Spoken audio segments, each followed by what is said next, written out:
Hey everyone, Nigel and Luke here, and welcome to Crime Zone. While we most often hear of crimes being solved with the same few types of physical evidence, such as fingerprints, DNA, and ballistics, not all cases provide investigators with such a wealth of useful clues. In some situations, police are forced to get creative, and when these techniques are successful, they end up making for some pretty fascinating stories. If you're a regular viewer of the channel, then you might remember that we already did a video covering these types of cases a few months back. As is common for us though, there were a few stories we came across that we didn't have time to include in that video. So today, we decided to circle back, focusing on a couple more of these cases that we thought you all might find interesting. With that out of the way, here were 2 more crimes solved with weird bits of evidence.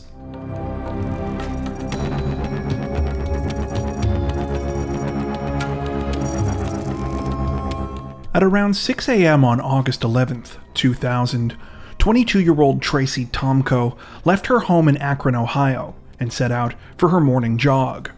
She had always been an avid runner, inspired by her father who ran marathons, and with whom she had participated in small events and local races with growing up.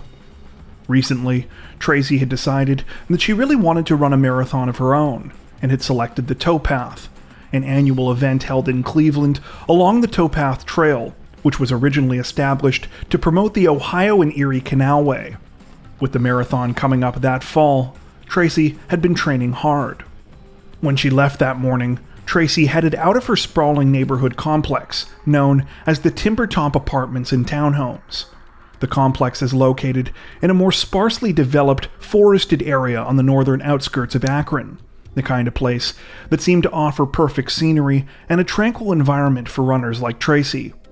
However, it was here, along a quiet tree-lined access road called Canyon Brook Drive, where she would abruptly disappear. The first sign that something was wrong came at around 7:45 a.m. that morning, when Tracy's colleagues at the retirement planning company where she worked as a financial analyst started to arrive and noticed that she wasn't there. Having a reputation for being both punctual and extremely organized, this immediately stuck out to Tracy's coworkers as odd. As one colleague put it, quote, "You could set your clock by her." When more than 15 minutes passed and Tracy was officially late, people started to grow seriously concerned. At some point, Tracy's family members were contacted, and by that afternoon, her parents had filed a missing persons report. Before a real search effort could even get off the ground, though, police received a call at about 3:30 that afternoon concerning a chilling discovery made by a group of kids who were playing in the woods near the Timbertop complex. They said that they had found a woman's body.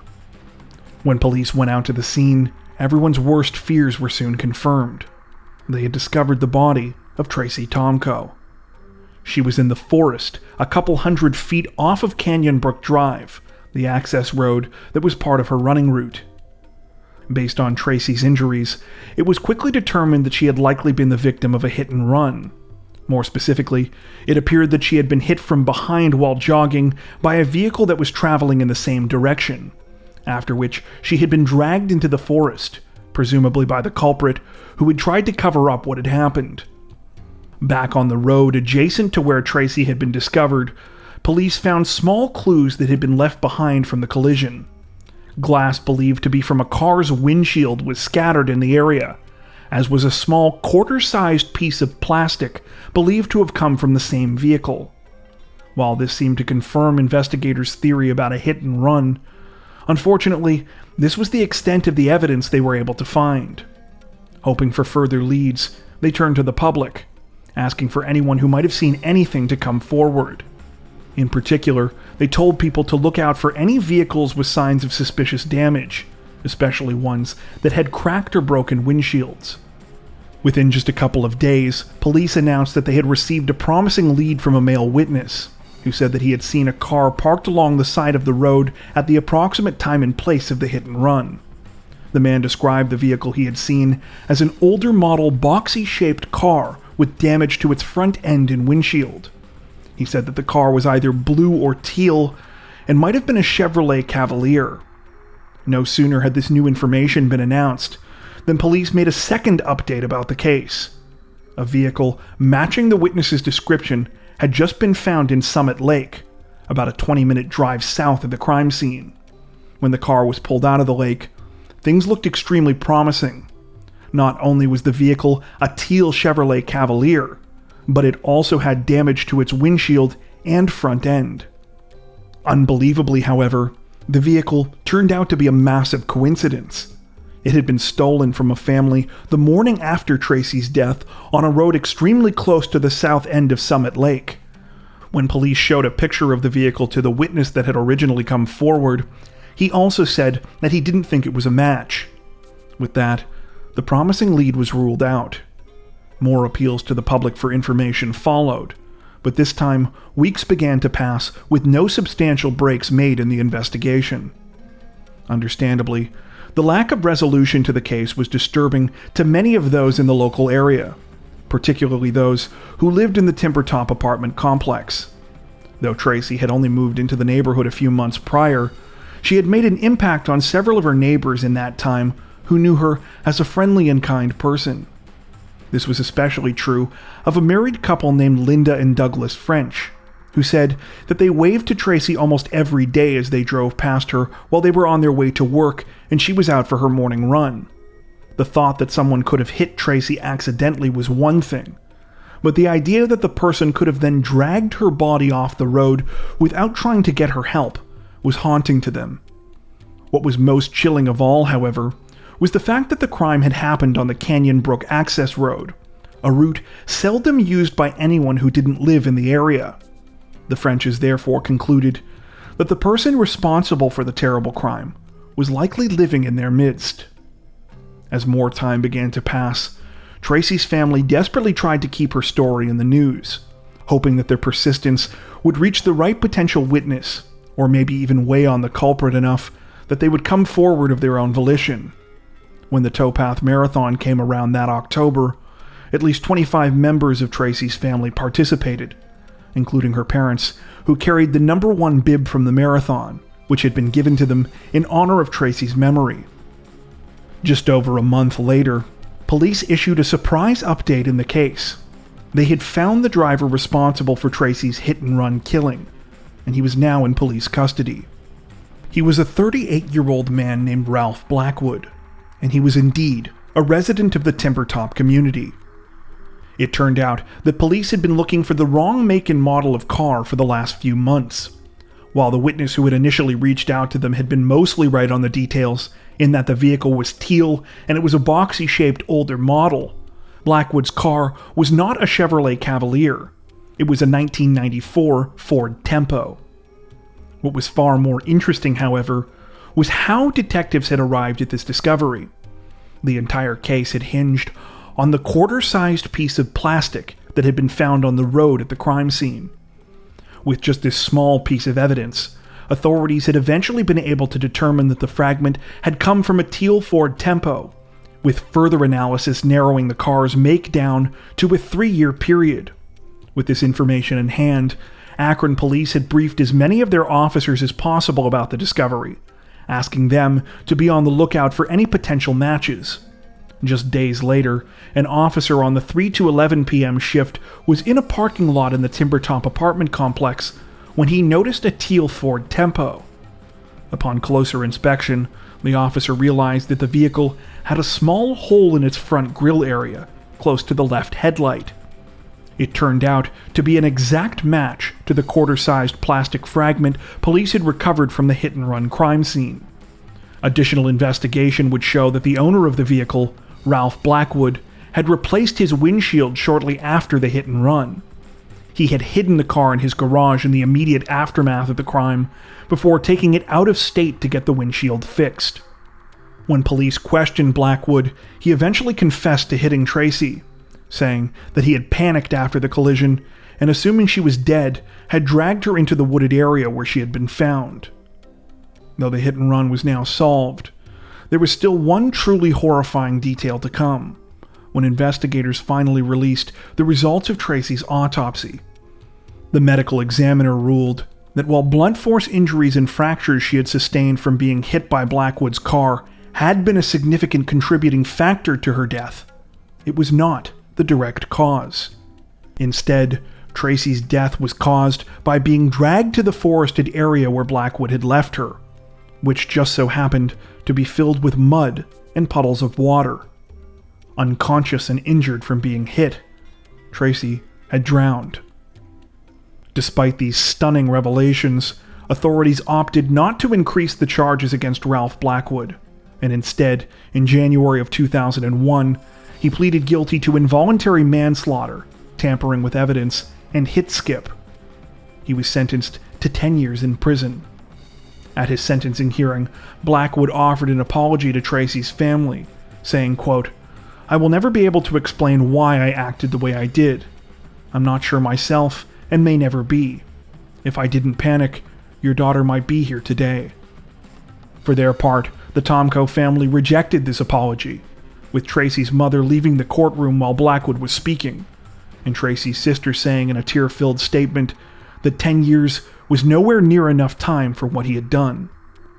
The judge in the case, Jane Bond, similarly condemned Blackwood, saying, quote, "All that was required of you was an act of human dignity." However, she was also careful to point out that justice might never have been served in the case at all had it not been for the impressive work of Akron police. When we looked up Blackwood, we were unable to find any information about him in the state's inmate records. Perhaps this is not surprising, though, since given his sentence, he was likely released from prison more than a decade ago.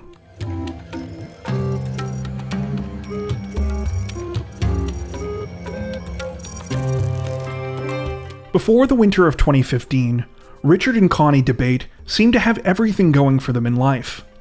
The married couple both had good jobs, with Richard working as a computer network administrator and Connie working as a pharmaceutical sales rep.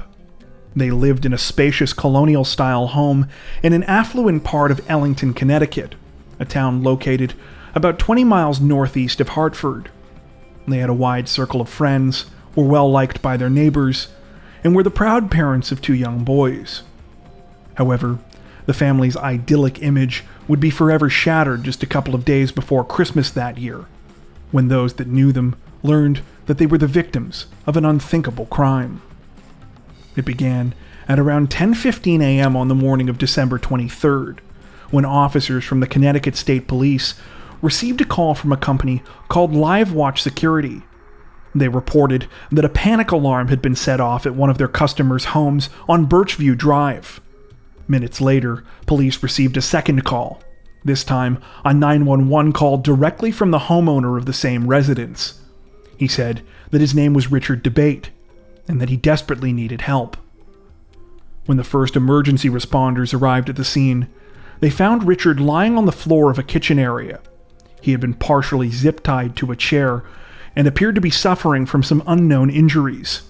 When asked by the emergency workers if he could hear them, Richard terrifyingly responded, "They're still in the house." Police soon arrived in full force, and the house was searched for intruders. Though no suspects were found, it wasn't long before the search led to a tragic discovery. Richard's wife, Connie, was dead in the basement. She had been shot in the stomach and head. Luckily, Richard wasn't too badly injured, and he was able to be questioned by investigators as paramedics rendered first aid for cuts that he had sustained to his chest and legs. He proceeded to tell a harrowing story about what had transpired before police had arrived.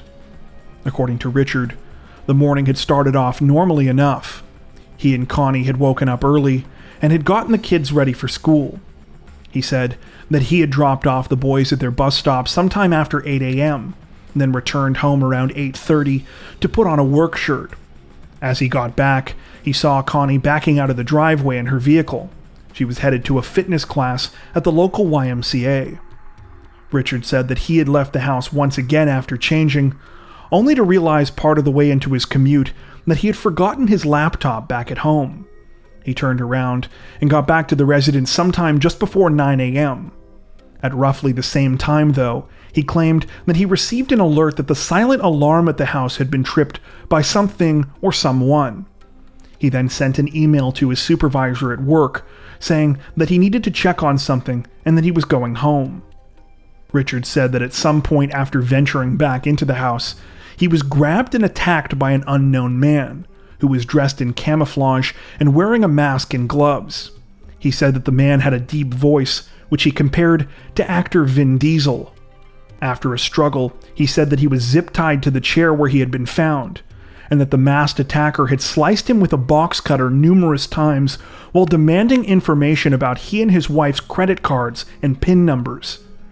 Richard claimed that he had been trapped by the intruder for just a couple of minutes when Connie had unexpectedly returned home early in the middle of the assault. He yelled at her to run down into the basement to grab one of his guns, which she did. The attacker chased after Connie, and Richard said he lost sight of them. In the ensuing panic, Richard claimed that he had partially managed to free himself from the zip ties, after which he hobbled his way to the basement door. With his limited movement, though, he slipped and fell down the stairs and into the basement.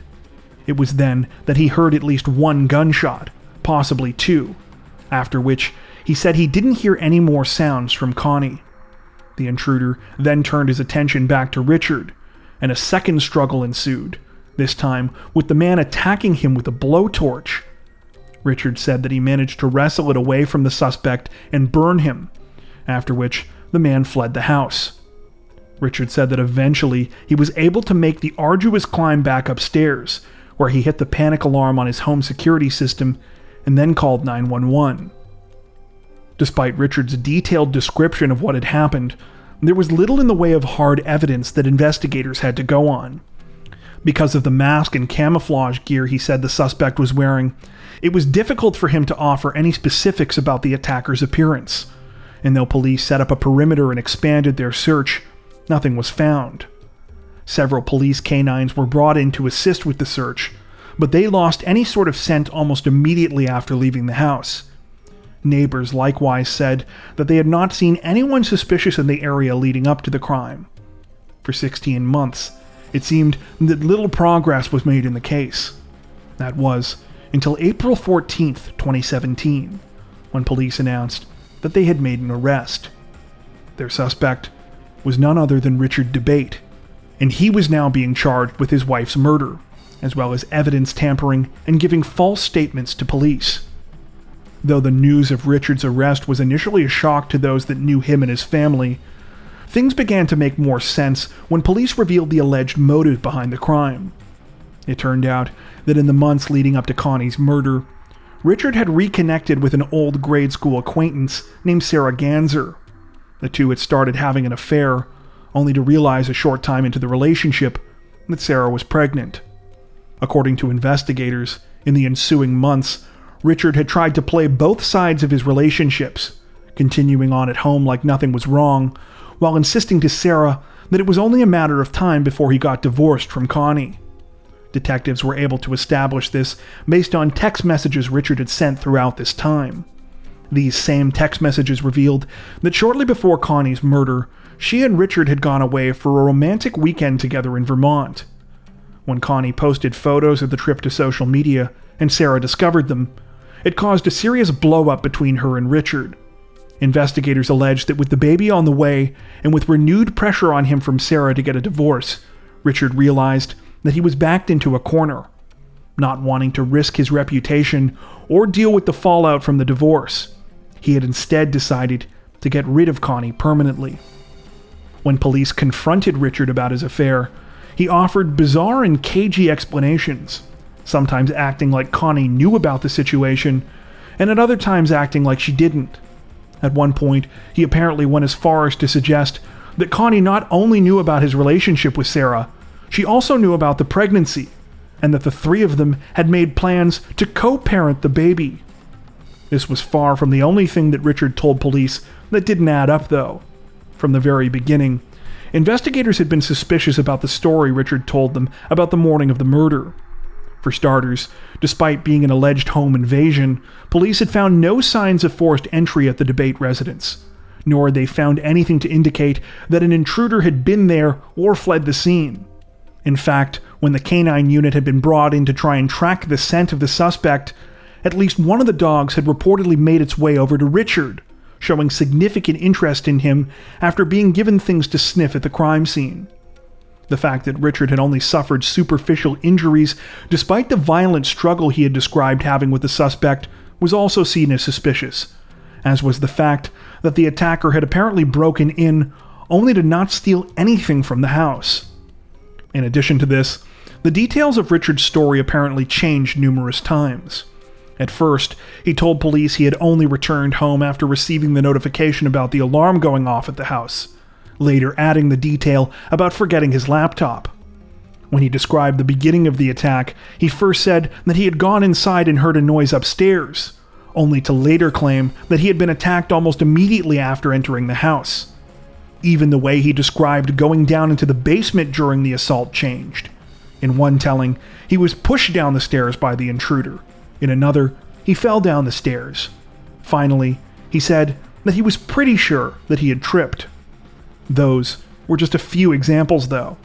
In fact, just as a side note, we came across so many slightly different versions of what Richard said happened during the alleged home invasion that it was difficult to even know what to include in our initial retelling of the events. The final glaring inconsistency, however, and the one that would come to define the case, was a piece of evidence that no one saw coming: Connie's Fitbit. When police took a look at the data from the exercise tracker, it initially lined up with what Richard had said. Connie had gotten up, done some things around the house, and then headed to the YMCA, where she was recorded by the building's surveillance footage. She had found out that her class was cancelled, then returned home at about 9:20 a.m. However, this is where everything diverged. Rather than finding herself in the middle of a terrifying assault and almost immediately being shot and killed, tracking from the Fitbit showed that instead, Connie had walked around her house for a bit until about 9:37 a.m., when she posted a video to Facebook. When authorities looked into the Facebook activity, IP tracing showed that Connie had indeed made the post from inside the house. After that, she had spent another 20 or so minutes walking around and doing things. The Fitbit's last bit of tracked activity didn't stop until after 10 a.m. Not only did this mean that Connie was alive well after Richard had claimed, the Fitbit's pulse monitor never showed any evidence of an elevated heart rate during the entire time that Connie was in the house. It seemed that however long she had been inside, she hadn't been running or in a panic state prior to her death. Finally, during the time that Connie was home before the shooting, her Fitbit showed that she had walked more than 1,200 feet. This was nearly 10 times the distance she would have traveled than if she had simply come into the house and run into the basement during the attack, as Richard had described. Though proceedings were delayed by the pandemic following Richard's arrest, the case finally went to trial in the spring of 2022, ending with him being convicted of all charges. He is due to be sentenced for the crime in September. Just before we finish this one up, it's worth pointing out that investigators did apparently find DNA belonging to an unknown man at the 2015 crime scene. This was a prime issue raised by Richard's defense during the trial, though we were not able to find out a ton about this. The best explanation that we came across was that this was due to the sensitivity of contemporary DNA testing, and that contamination may have been an issue. Indeed, it appears that in at least one case, some of the unknown DNA was found to belong to a state trooper who had been an investigator at the scene. And in most of the cases, the unknown DNA sample was mixed with other clearer samples belonging to Richard and Connie. In the case of these clearer samples, Richard's DNA was reportedly found everywhere that mattered, including on the murder weapon. Still, we wanted to point all of this out for the sake of full disclosure, and because it will likely come up again in the future if Richard appeals the case. Before we wrap up, we'd like to take a minute to thank our amazing supporters over on Patreon. As many of you are aware, our situation on YouTube always seems to be a bit uncertain, but our patrons help to ensure that we can continue to make content like this long term without having to worry as much about what surprises might be thrown our way. Plus, patrons also get access to 4 additional stories per week for each of our Crimes of the Week and Crimes of the Week International videos. If you'd like to help support the channel directly, head over to patreon.com/crimezone to join. You can also find that link in the description below. As always, Thank you so much for watching, and take care.